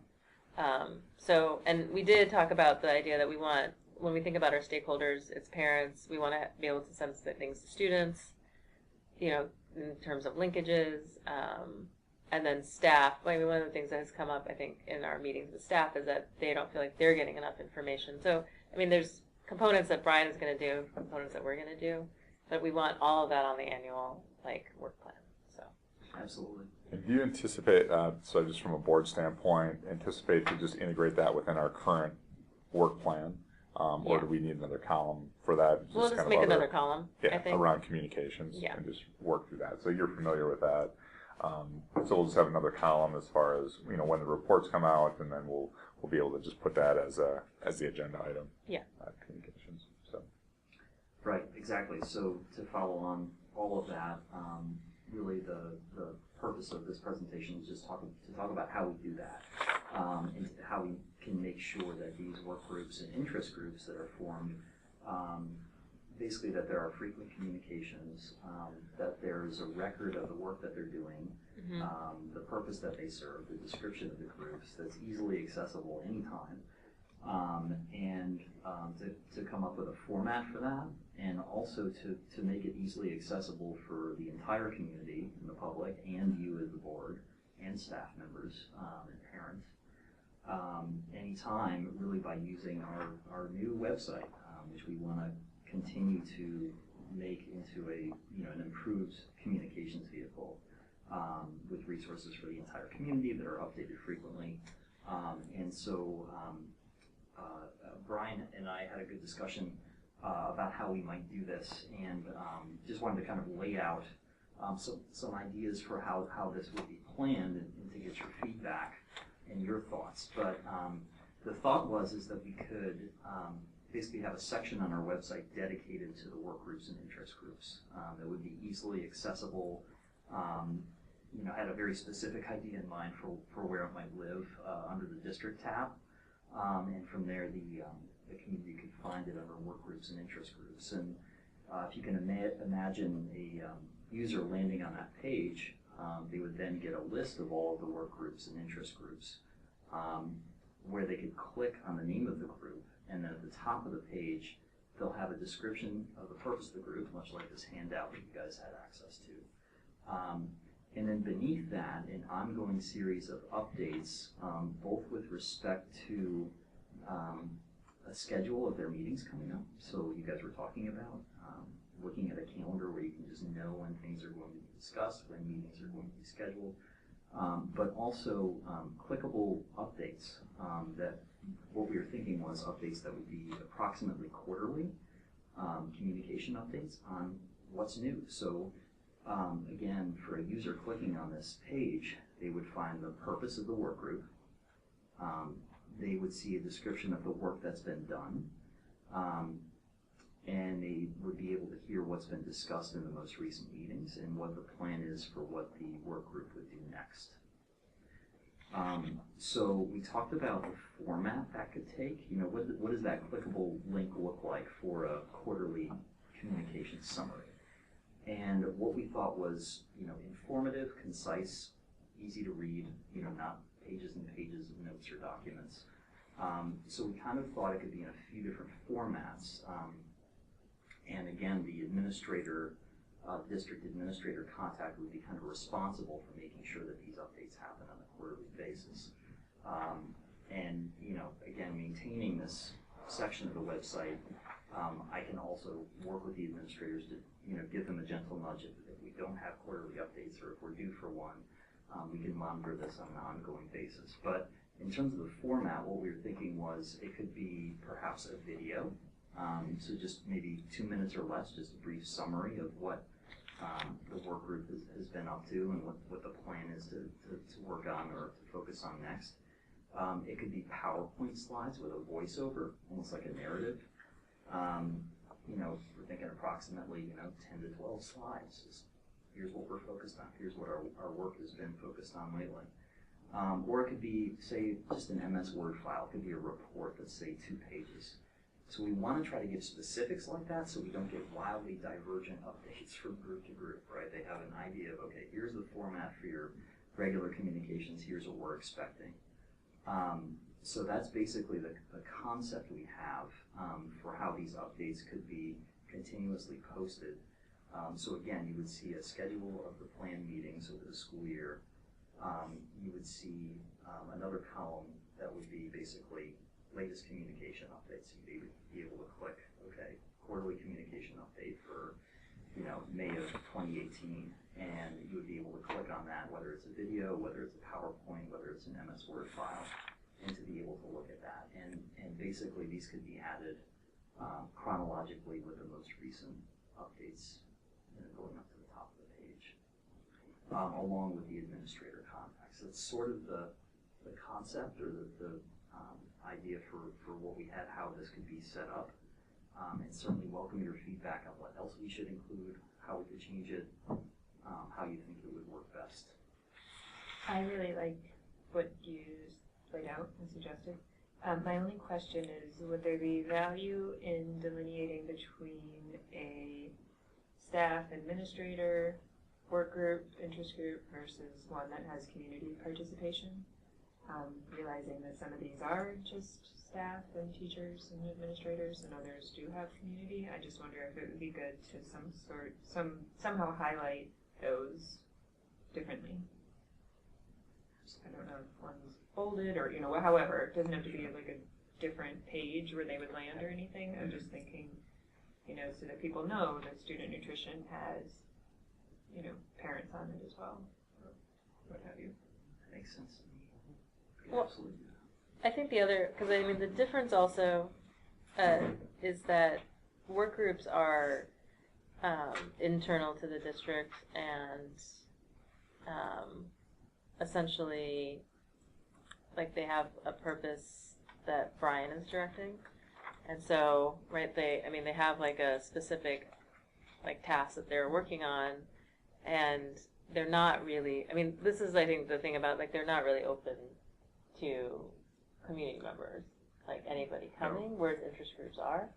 Looking at our list of work groups as it's laid out here, there are community members on.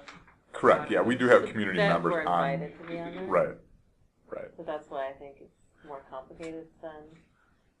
But I think I heard you, Hillary, just saying that if we have community members that are participating on the work groups, that that would be a designation. Some of the work groups are just staff, or right. And then the interest groups are really just wide open invitations. Those are for parents. Right, for those parents and for parents and community members. more kind of information, Yeah, right? yes. Information sessions, if you want. But I'm looking at something specific like diversity, Right. And like student nutrition, there was a call that went out for people to participate. Mm-hmm. So if we're going to delineate between invitation only or an open opportunity for people to be on, I don't know that we need.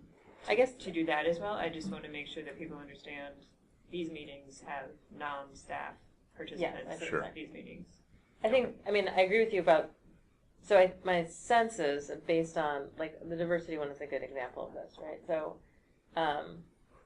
where you may come into a meeting, I guess people have come in later to a meeting, but there isn't that group has a very specific agenda that they're doing, and there's not we're gonna get new, Open public meeting. It's not an open public meeting in that way, right? I think wellness is the same way. So that's why I think. I agree with you. It would be helpful to see who's part. This came up at our meeting, our SEA linkage, right? Who's on these groups. I think is helpful for people to know. Yeah, because if nothing else, it tells them people they can talk to. Right. Yeah, we can begin to put structures to that. My only other comment would be one of the things that I think. So when I think about the work groups, I think that they have been formed specifically to achieve the strategic plan, and so I'm wondering if that should be one of the ways in which it's. Yeah. An overlay of why they exist, so that there's a direct link back to that strategic plan. right? So, I mean, you know what's on the strategic plan.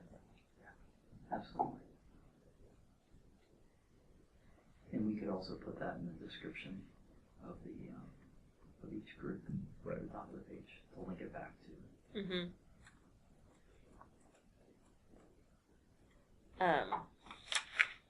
And then I think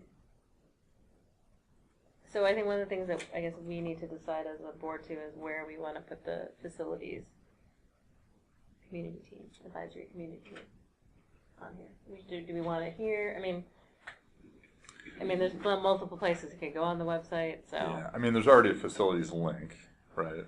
Yeah, So I just put it there. yeah, I think having it live there would make sense. That way it's driving you to the same other resources that we've been going through for the last couple of years. We That can would make cross-reference it sense. too. We could still link to it from the work groups page. Sure. With link back Yeah, to yeah. the price back to the facilities. Okay. So you can find it both ways. And then, in terms of updates, so if I count these correctly, I think Tim Joint would be responsible for 8 of them. Yeah. So, well, essentially the lead administrator who's doing that work, will be responsible for those. So, I mean, that's Okay. that's the work that needs to be done. I There'd be a mean, lot of videos of Tim. yeah. I mean, we might want to refer to Microsoft Word for Tim, but the importance of again, you're doing the work, preparing for the meeting, reporting out, to that group what work's been done. So it's really just putting it in a narrative form. I don't expect these to be fully elaborate kind of dissertations. It's more of just a highlight of what some things are. And if you have questions, here are the people that attend the meetings. Here's the administrator that's involved. So contact us if you have any questions. That type of thing. So we'll be able to begin to put these together, and then just get you some samples. And I would say it'd be good for us to just kind of review those as they come up. And some of those are happening. Like the diversity work group has a meeting coming up, so that's something that I can do after the next meeting and be able to get that up as an example and start posting those. So then I think the 3 of us maybe can sit down and actually put them onto the calendar, Yes. the actual dates. Yeah. I wanted to ask about the strategic plan actually as well. So we send that out once a year, currently, correct? Correct. In August. Would it be possible to have something like we do I know we do like a verbal update in February or like a meeting update, but maybe if we have something as well like on the website that's a half-year, update. Yeah, mid-year Mid-year summary. report? Sure. Yeah, we can do that.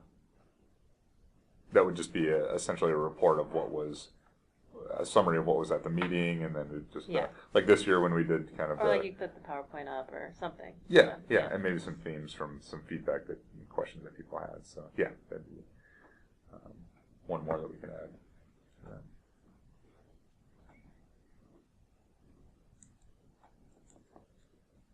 So I guess the other thing is I'm fine with having things on the website. I think that's great. But I guess one of the things then is just communicating to people like students. I don't know. Do students go to our website? Well, Seems unlikely, but we can certainly email them. right. So I mean, I'm just wondering if we want to push these. I guess if they're going to. So you're suggesting that these would come to as reports at the board meeting. So that's one way for me to put that out in board highlights. But I don't send those to students. So I guess just thinking through how we include students in that conversation. Sure. Yeah, I think anything that we feel like would be relevant to students, like the mental health work group, I think they had requested that. I think we can just send that out. Again, via email, it's easy enough to do. I think we can also do the same thing for staff. Most of these will probably be relevant for staff coming off our SEA conversation. So again, just a quick email. An email and a link to the document on the website, I think, is easy enough to do for people just to be able to check it out and just to prompt them. A diversity work group will be 3 times a year, so that's easy enough to do as we would move forward.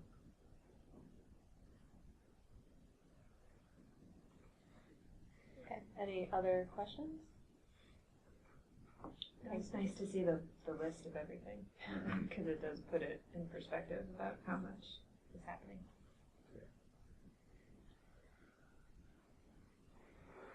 Okay, Thank you. great. Ted. Thanks, Ted.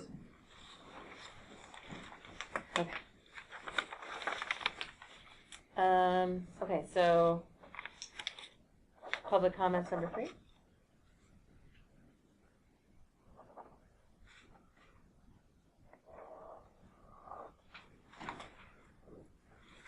Hi. Bless you. Excuse me.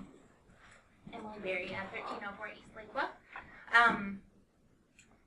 It is interesting to see the list of work groups, and I think, I had asked actually about this last week because I got the sense that there were a lot of work groups meeting that weren't publicly noticed. And I understand some of them are staff only, and so it would make sense for those, not to be meetings open to the public. I guess I would encourage or ask, if you haven't already, if you might want to talk to your legal counsel, and then even if your legal counsel says you're in the clear, to look at maybe the spirit of the open meetings laws. In looking at the Attorney General's Guide to Compliance, it seems to pretty clearly say that any group like that is meeting because the board has deemed that they can meet and advise the board on how it should act, is subject to those open meeting requirements in terms of the notices. I guess I don't want to get too hung up on whether there's a legal requirement for you to do it. I think it's troubling to me that I guess that the conversation would immediately go there.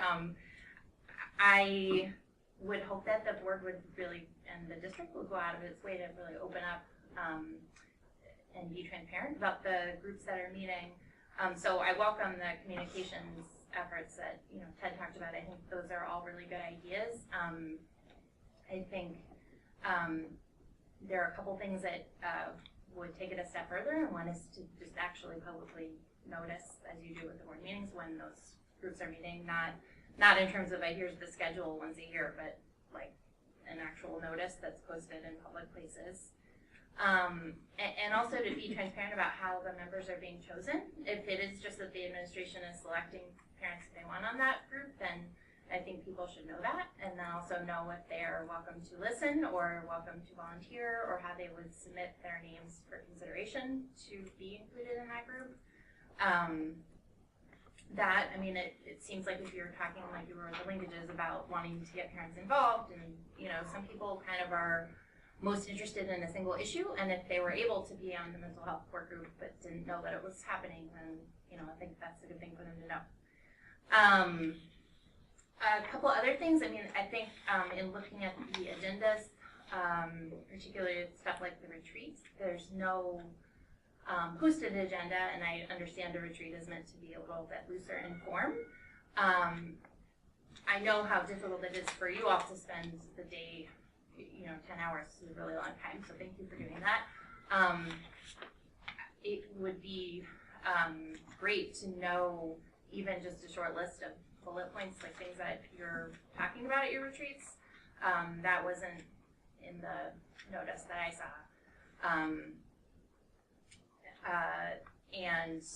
It was great to get a report out, so thank you for that. That's really helpful. But even if you had, as you do with these board meetings, we're going to talk for 2 hours about this linkages, we're going to talk for 2 hours about,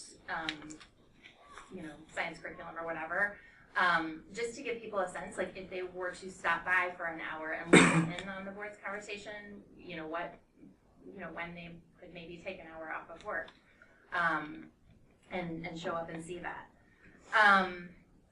Again, the video clips I think are going to be a great addition to transparency and just, helping people see kind of how the board functions. Sorry, I forgot earlier in terms of how the members of these work groups are selected. That feels like maybe a place where the board should set policy on how, if that is purely an administrative function and you're giving the superintendent or whoever that authority, that feels like that should be something that's in writing. if it's also how those groups are structured. If it's always going to be 2 parents, 1 student, 3 administrators, etc.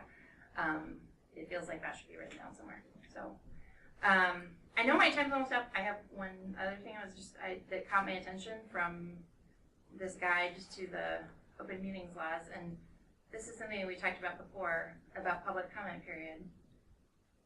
And I'll just read the sentence. During such a period, the public comment period, the body may receive information from the public and may discuss any matter raised by the public. If a member of the public raises a subject that does not appear on the meeting notice, however, it is advisable to limit the discussion of that subject and defer any extensive deliberation to a later meeting for which more specific notice can be given. So this has come up before. In addition, the body may not take formal action on a subject raised in the public comment period unless that subject is also identified in the meeting notice. So that seemed a little bit more permissive than what I think, I talked about maybe with Paru or maybe others of you before. Just that I feel like maybe there is a little wiggle room in terms of asking questions and feedback to people who, are here for public comment. And maybe that'll open me up to conversations I don't want to have, but or maybe vice versa. But throwing it out there, and that's what I was reading from the Attorney General's Guide to Compliance. So if you're looking for it, I think I sent Brian the old one. There's a newer one that I was able to bring up. So. Thanks. Great. Thank you. I will. I do have a retreat agenda, so I can add that to the documents. I will get my, thoughts together on the work group and who like how those work, and respond to your thoughts about that as well. Okay. Oh, I'm sorry. Allison Loshak, 4098 North Lake Drive. I have some big concerns concerning the code of conduct and things that I feel that are missing from the code of conduct that are left to be very unclear to parents. I hear a lot of speech about how administration is supposed to handle if a child has broken the code of conduct and how that is to move forward. I also feel that leaves a lot to be left up to the imagination as well. I think that needs to have more of a concrete standard operating procedure, not, well, how I handle it is make a phone call. I think that just leaves too much up to things falling through the cracks. I don't hear any speech about the policy on the responsibility of administration of contacting parents of children who have been physically hit, physically threatened.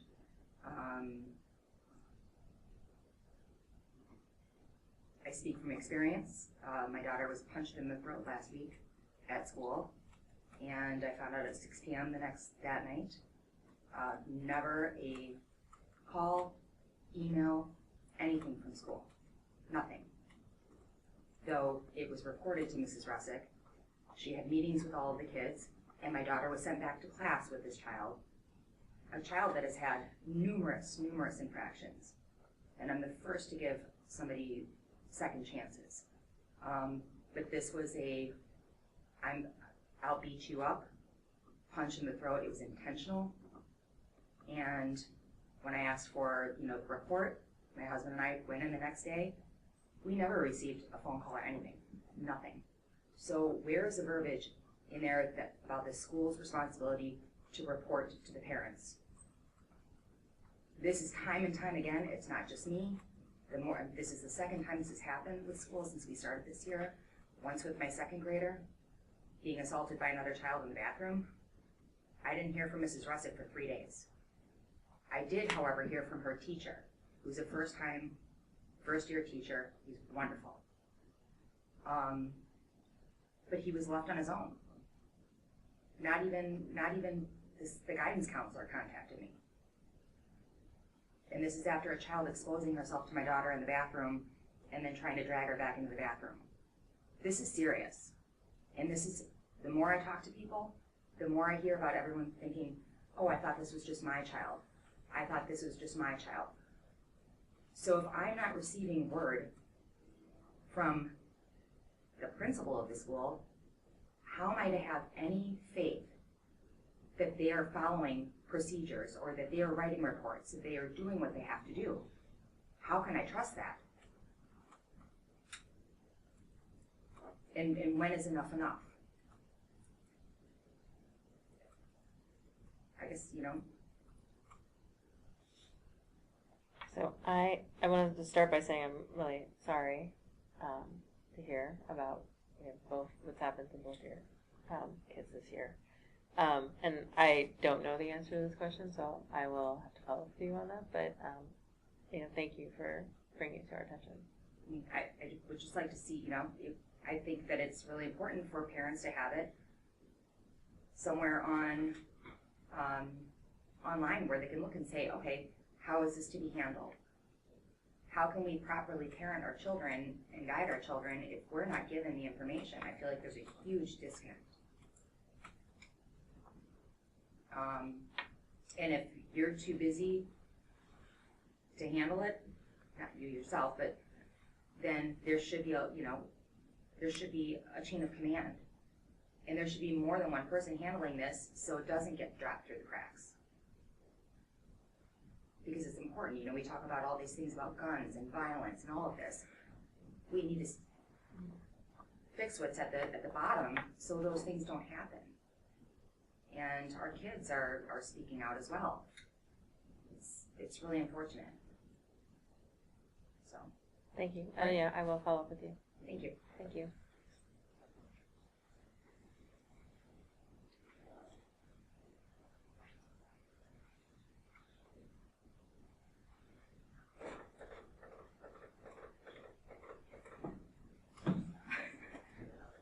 Hi, Hello. I'm Lynette Brockman. I'm 4050 North Downer.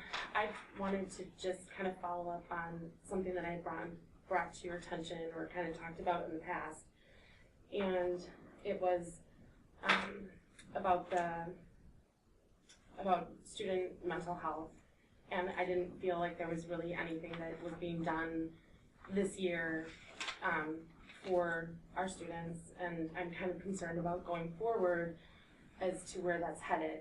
I did sit in on a meeting for the wellness committee,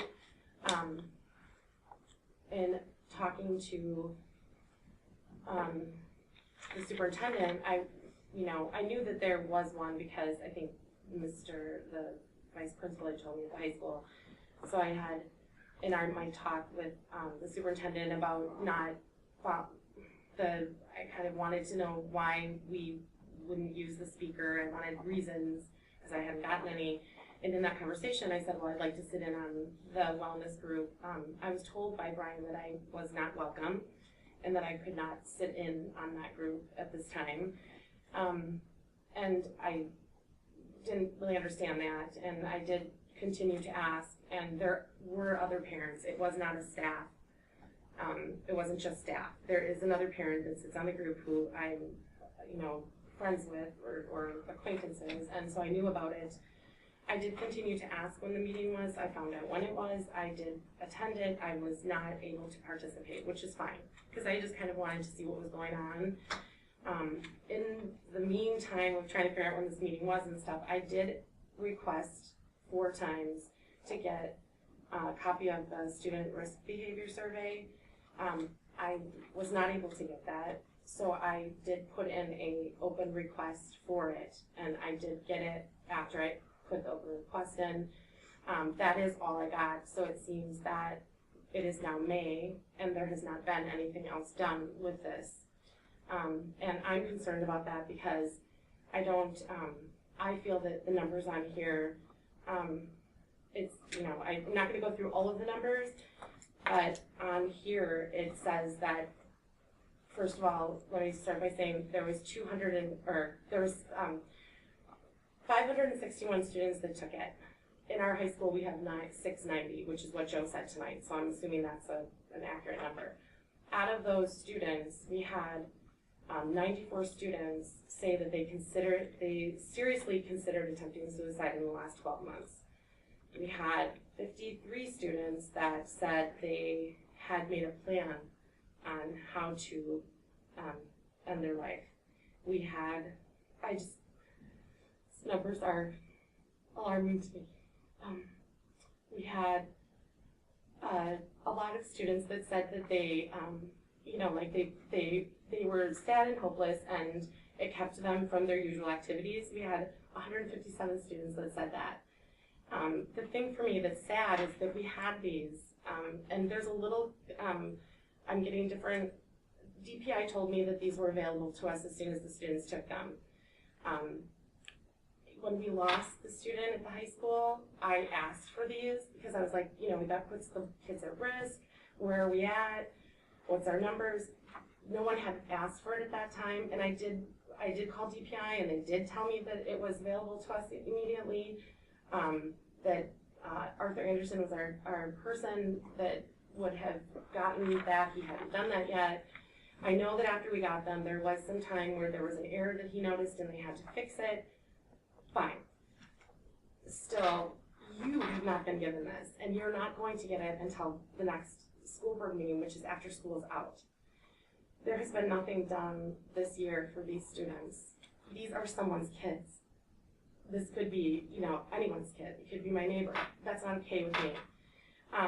When I sat in this meeting, I unfortunately didn't get, there's really nothing that you guys have planned for next year. The one thing that he mentioned that we've put in an application for, I don't feel that it takes time to implement that, so I don't know that even if we do decide to go that way, that's going to be implemented next year enough for it to be something that would, that we'd be able to really affect our students. So I just want to see this to continue to go forward because I really don't think that there's really anything being done. And sitting in that meeting, it was all ideas. It wasn't any, the only thing on there was the TSS thing, which, but again, there was one person in that meeting that has made it quite clear that it takes quite a while for it to be implemented, and it, so it's not going to be something that's going to be there. And I'm also concerned with how you're going to, I don't know when you're trying to screen children, you have this for a really long time and haven't done anything with it. So as a parent, I'm kind of like, okay, you're going to screen the kids or you're going to do another survey. Well, is it going to be handled the same way as this? I really have concerns, and as a parent, I just want to make sure that it's something that is on, that you guys are pushing forward and realizing that it's a lot of these numbers were higher than the state average, because that's on here also. And I know that I was told by more than one person that, well, these don't really mean anything. Well, tell that to the parent that this child filled out a survey and said that. I disagree. I think that these should have been, there should have been something done to reach out to these children, and I don't see that happening. So, I do have to say that on the back of Allison, my kids went to Atwater. I pulled my children from Atwater. I have one in St. Roberts. I'm going to put my second there. And I had the same exact experience at Atwater as she's having. And I know other parents that have, and I'm sure they would be more than happy to come forward and let you guys know so that you can see that that is not changing, and it is an issue, and it is a problem, and it needs to be handled, because that has happened. And I do know that one of them, I believe, was right when you came in. So we had talks about the things concerns I had about Kayla and how she wasn't notifying parents, and I would be more than happy to ask questions, answer any questions about that, but that is an ongoing thing. It's not new. Thank you. I'll have to follow up with you on the survey. Okay, thanks.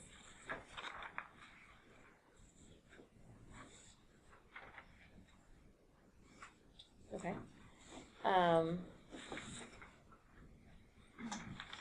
So, review of to-do items. Yes. All right, let's see. So we have looking at alumni, trying to get alumni at next meeting. So see if we can coordinate that. work plan, making sure we can get the work plan updated on the communication plan, and get that taken care of. Human Relations Commission at the next meeting, make sure that we can get that on the agenda. Let's see, what else do I have? Strategic plan, so just potential, just communications, making sure that that's part of our communications plan as we're moving forward, so. Well, yeah, we'll add it to the communications, like, column on the. Correct, on that work plan. Yeah. So, that's what I have. Okay, you took, I think, the two that I was going to say as well. And then I guess I need to maybe talk with, maybe I need to check in with, or have you check in with Mickey about how to do the snippets and get a sense of how we're going to like move forward with that. Yeah, I think we probably both need to meet with him just so there's So a I clear understand. expectation of, Yeah, okay. exactly what is expected And how what we get needs it. to be done. Okay. Yep. And then in terms of, was there anything else on the to-do list? No. Just have public comment? Yes. Yeah, just public comment follow-up, and we're gonna be meeting with the mental health work group. I think it's June 4th.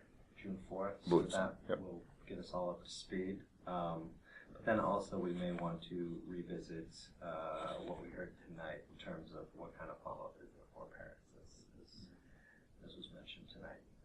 Yeah. Because that is missing. So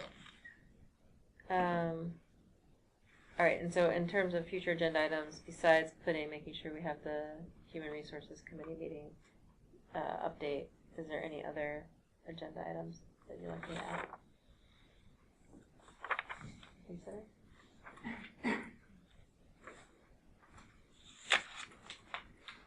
Yeah, you can come back to me. Think about it. Okay? All right, so then now we're officially in recess.